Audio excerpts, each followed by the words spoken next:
여러분 안녕하십니까? JTB 뉴스입니다. 새만금의 주오염원으로 지적돼 왔던 익산 왕궁축산단지의 주교제가 지난해 생태습지로 복원됐습니다. 130억 원이나 들였는데 복원 1년 만에 다시 오염되고 있다며 인근 주민들이 걱정을 쏟아내고 있습니다. 첫 소식 오정현 기자가 취재했습니다. 비가 온 다음 날 시커먼 물이 농수로를 타고 흐릅니다. 빗물과는 빛깔부터 다릅니다. 130억 원을 들여 지난해 생태습지로 복원을 끝낸 주교제가 담고 있던 물입니다. 수문을 열어 물을 흘려보내니 바닥에 가라앉았던 것들이 떠오르고 있습니다. 물은 혼탁하고 악취도 심한 편입니다. 주민들은 인근 돼지 농가에서 몰래 버린 분뇨가 농수로를 통해 주교제로 흘러들고 있다고 의심하고 있습니다.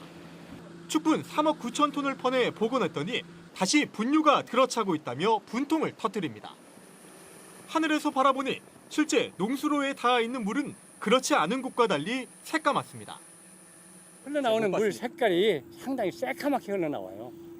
그리고 냄새가 굉장히 비릿하고 메스꺼운 냄새가 막 거기서 풍겨나오고 있고 전형적인 돼지 축분 냄새죠. 관리감독 주체인 익산시는 예전과 같은 불법은 발생하지 않고 있다고 선을 긋습니다. 단방류하거나 그런 것은 없어졌어요. 비가 오면 초기 우수 때 배수로에 조금 이렇게 쌓여있던 거 있잖아요. 빗물하고 같이 틀려 나오면서 조금 시커멓게 보일 때가 있긴 하거든요. 하지만 과거 가축 분뇨는 물론이고 돼지 사체까지 상습적으로 버려지던 곳이어서 주민들은 의심과 걱정의 눈초리를 거두지 못하는 상황. 130억 원 혈세가 가축 분뇨와 함께 저수지로 가라앉지 않도록 더 치밀하고 꼼꼼한 감시가 필요해 보입니다. JTB 뉴스 오정현입니다. 요즘 하천 둔치에서 흔히 볼 수 있는 외래 식물 가운데 하나가 바로 가시박입니다. 번식력이 좋고 한 번 뿌리를 내리면 주변의 수풀을 초토화시켜 우리 고유의 생태계를 훼손하고 있습니다. 하원호 기자입니다. 마치 호박잎처럼 생긴 덩굴 식물이 하천 둔치를 점령했습니다. 갈퀴처럼 생긴 덩굴손이 나무 꼭대기까지 타고 올라가는데 햇볕을 가려 주변 식물을 모두 말라 죽입니다. 보시면 이렇게 번식력이 엄청 좋거든요. 그래서 농작물도 피해를 주지만 산에까지 올라가서 나무까지 고사를 시킬 그런 상황이에요. 북아메리카가 원산지인 가시박은 환경부가 지정한 생태계 교란종입니다. 한 개체가 보통 4,500개, 많게는 2만 개까지 씨앗을 맺을 만큼 번식력이 무섭습니다. 한 번 뿌리를 내리면 주변 수풀을 초토화시켜 수풀을 은신처로 삼는 수달이나 삭 같은 야생동물에까지 해를 끼칩니다. 이 가시박이 수풀을 덮어서 고사시킨다면 이 야생동물의 서식처가 없어지게 됩니다. 그래서 이 생태계에도 악영향을 미치게 됩니다. 새만금 지방 환경청과 임실군이 가시박 제거에 나섰습니다. 8월 말이면 씨앗이 여물기 때문에 그 전에 제거하는 것이 중요합니다. 이게 하천을 따라서 섬진강 하류로 확산되게 되면 그 영향이 굉장히 커집니다. 그래서 그것이 확산되기 전에 지금 상류에서 제거하는 것이 굉장히 중요합니다. 생태계를 교란하는 가시박이 고유의 자연환경을 해치지 않도록 지속적인 제거 작업이 필요합니다. JTB 뉴스 하원호입니다. 대한방직 부지개발 문제를 논의할 공론화위원회 구성을 놓고 전주시가 한 걸음 물러서는 모습입니다. 당초 다음 달에는 구성할 것으로 보였지만 10월까지 늦추는 방안에 무게가 실리고 있습니다. 보도에 조창현 기자입니다. 김승수 전주시장은 지난 선거 때부터 공론화위원회를 구성해서 대한방직 부지 개발 문제를 논의하겠다는 입장을 밝혀왔습니다. 민선 7기 들어서도 이런 입장을 유지하며 공론화위원회에서 다루게 될 의제를 언급하기도 했습니다. 용도적이 변경되면서 특혜가 발생할 텐데 그런 특혜가 기업으로 다 돌아가지 않도록 그렇게 최선을 다해서 노력하도록 하겠습니다. 하지만 공론화위원회의 구성과 가동 시점을 밝히지 못하고 있습니다. 이는 최근 시민단체와 전주시 의회 움직임과 무관치 않습니다. 전주시민회가 대한방직의 부지 대금을 완납할 때까지 공론화위원회 구성을 늦춰야 한다고 지적했고 전주시 의회는 개발만을 전제로 한 공론화위원회 구성에 반대하고 있기 때문입니다. 시의회는 다음 달에 공론화 위원회를 가동하는 것은 이르다는 입장을 가지고 있습니다. 그 논의사항을 어느 정도로 이렇게 우리가 존중해서 반영할 것인지 이런 아주 디테일하고 세부적인 문제까지를 고민해서 그 연후에도 늦지 않다고 보는 거죠. 전주시의회는 대한방직에 부지 매각 대금이 완납되는 10월에 공론화 위원회를 구성해도 무리가 없다는 입장입니다. 전주시 또한 이 주장에 반대한다는 뜻을 밝히지 않아서 현재로서는 10월까지 늦춰질 가능성이 큰 것으로 분석되고 있습니다. JTB 뉴스 조창현입니다.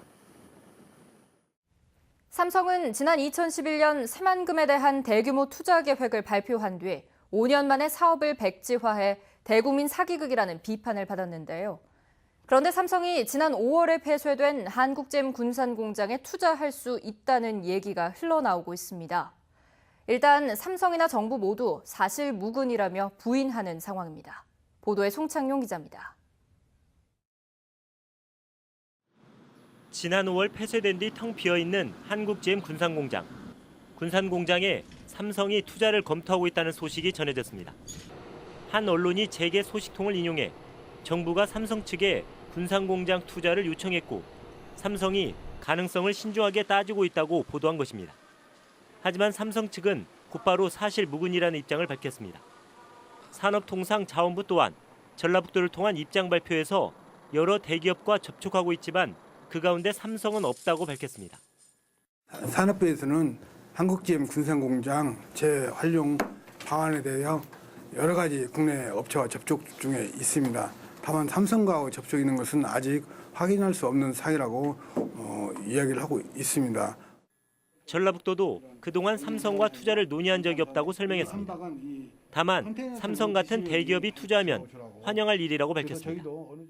메이저급의 지속 영구적인 기획 오기를 바라는 거고 그걸 꾸준히 산업부하고 요구를 하고 있고 삼성을 비롯한 국내외 기업의 군산공장 투자 여부와 군산공장 재가동 가능성은 좀 더 시간이 지나야 윤곽이 드러날 것으로 보입니다.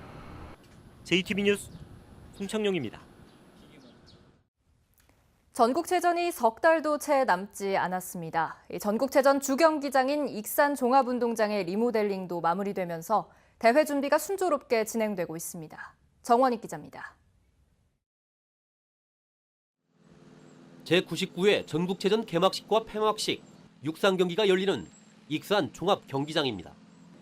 지난해 3월부터 278억 원을 들여 관람석 의자와 육상트랙 우레탄을 바꾸고 전광판을 설치하는 등 새 단장을 마쳤습니다. 최근에는 대한육상경기연맹으로부터 육상경기장 공인 제1종으로 승인을 받았습니다. 익산 실내체육관 등 종목별 경기장 개보수 사업 역시 조만간 마무리될 예정입니다. 현재 35개 종목이 마무리가 됐기 때문에 8월 말일 전에는 전 종목이 공승이 될 수 있도록 노력을 하겠습니다. 대한체육회와 전북의 시도체육회 관계자들이 익산 종합운동장과 실내체육관을 둘러보며 체전 준비 상황을 점검했습니다. 또 숙박 현황과 전 국민적인 참여 분위기를 확산시키기 위해 SNS 등을 통한 홍보 방향을 다시 살폈습니다. 각 시군별로 대표 관광지별로 또 우리가 홍보할 계획도 갖고 있고요. 모든 국민들이 그 관심을 갖고 성공리에 체전을 개최할 수 있도록 만반의 준비를 하고 있습니다. 체전까지 남은 기간은 이제 80여일. 성공적인 체전을 위한 준비가 마무리 단계에 들어서면서 기대감도 점점 커지고 있습니다. JTB 뉴스 정원익입니다. 다음 달 5일 당대표와 최고위원을 뽑는 전당대회를 앞두고 민주평화당 당권 경쟁이 달아오르고 있습니다. 정동영 의원과 유성엽 의원을 비롯해 모두 6명이 후보로 등록했는데요. 다음 총선을 앞두고 지역 간 계파 간 이해가 복잡하게 얽혀 있어 결과를 섣불리 점치기엔 어려운 상황입니다. 이승환 기자입니다. 당 대표를 놓고 맞선 정동영, 유성엽 의원은 모두 경제를 강조하고 있습니다. 정부의 부진한 경제 정책을 공략하는 것이 야당 지도자로서 경쟁력과 선명성을 부각시킬 수 있다는 계산에서입니다. 자영업자와 중소기업을 위한 정당 민주평화당으로 당을 이끌겠다 하는 말씀을 드립니다. 문재인 정부의 경제 정책에 대해서 제대로 비판하고 지적하고 거기에 맞는 대안을 내놓을 수 있는 당대표가 필요하다. 총선까지 1년 9개월이 채 남지 않은 상황. 정동영 의원은 강력한 리더십을 바탕으로 당의 지지율을 높이겠다고 약속했고 이렇게 10% 15%의 지지율을 갖게 되면 정당은 지지율이 생명입니다. 그러면 확실하게 존재감이 생긴다고 봅니다. 유성엽 의원은 무에서 유를 창조한 경험을 강조하며 한 발 더 나아갔습니다.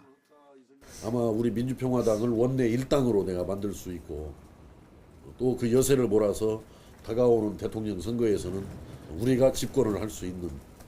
민주평화당 전당대회는 이들 2명의 의원과 최경환 의원 이외에도 민영삼 전 전남지사 후보와 허영 인천시당 위원장, 이윤석 전 의원이 도전장을 냈습니다.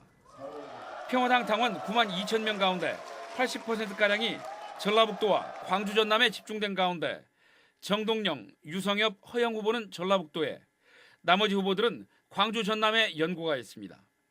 하지만 정치적으로는 민영삼, 허영 후보가 정동영계로 분류되고 최경환, 유성엽, 이윤석 후보는 박지원 의원의 지원을 받거나 연대 선상에 있는 것으로 알려졌습니다. 정동영, 유성엽 의원 모두 정치적 승부수를 던진 만큼 국회에서 연일 정책 발표를 하고 광주 전남을 누비며 당원들의 지지를 호소하고 있습니다. 민주평화당이 심각한 위기를 맞고 있는 만큼 소속 의원들도 향후 진로를 장담하기 어려운 상황입니다. 당내 중진들이 정치적 명운을 걸고 당대표 선거에 출마하고 있는 이유입니다. JTB 뉴스 이승환입니다. 전주 제1여객 소속 버스가 오늘 오후 3시부터 막차까지 파업을 예고해 시민들의 불편이 우려됩니다. 전주시는 정년 연장에 따른 퇴직금과 상여금 지급 문제 등을 놓고 버스 노사가 합의를 하지 못해 어제에 이어 오늘도 버스 파업이 예상된다고 밝혔습니다. 전주시는 26개 노선에서 모두 35대의 버스가 결행할 것으로 내다봐 이 구간을 이용하는 시민들이 이틀째 큰 불편을 겪을 것으로 보입니다. 한국도로공사 전북본부가 관할하는 고속도로 휴게소 15곳이 중국산 김치 대신 진한 부귀농협 김치를 사용하기로 했습니다. 도로공사는 휴게소 음식의 질을 높이고 국내 김치 산업 활성화에 기여하기 위해 공동구매를 통해 중국산을 국산으로 대체했다고 밝혔습니다. 도로공사는 휴게소 이용객들의 반응이 좋아 앞으로 영남 등 다른 지역 휴게소에서도 진한 김치를 사용할 것으로 내다봤습니다. 전주지법 형사 4단독은 의료 분쟁이 해결되도록 돕겠다며 돈을 받은 혐의로 기소된 전북 모 일간지 기자 A씨에게 징역 8개월에 집행유예 2년을 선고하고 사회봉사 120시간을 명령했습니다. A씨는 지난 2016년 의료 분쟁을 벌이고 있는 B씨에게 관련 기사를 신문에 내주고 형사 고소를 도와주겠다며 300만 원을 요구해 150만 원을 받은 혐의로 기소됐습니다. 현재 전주와 익산, 완주와 순창, 남원과 정읍, 임실과 무주, 진안과 장수 등 10개 시군의 폭염 경보가, 나머지 4개 시군엔 폭염주의보가 내려져 있습니다. 한낮 기온은 전주와 익산 35도 등 34도에서 35도로 어제만큼 덥겠습니다. 더위 체감 지수는 위험 수준, 자외선 지수는 매우 높음 수준까지 치솟겠습니다. 주말과 휴일에도 무더위가 이어지겠습니다. 당분간 낮 최고 기온 35도 안팎의 무더위가 이어지겠고 밤에는 열대야가 나타나는 곳이 많아 건강관리에 주의가 필요합니다.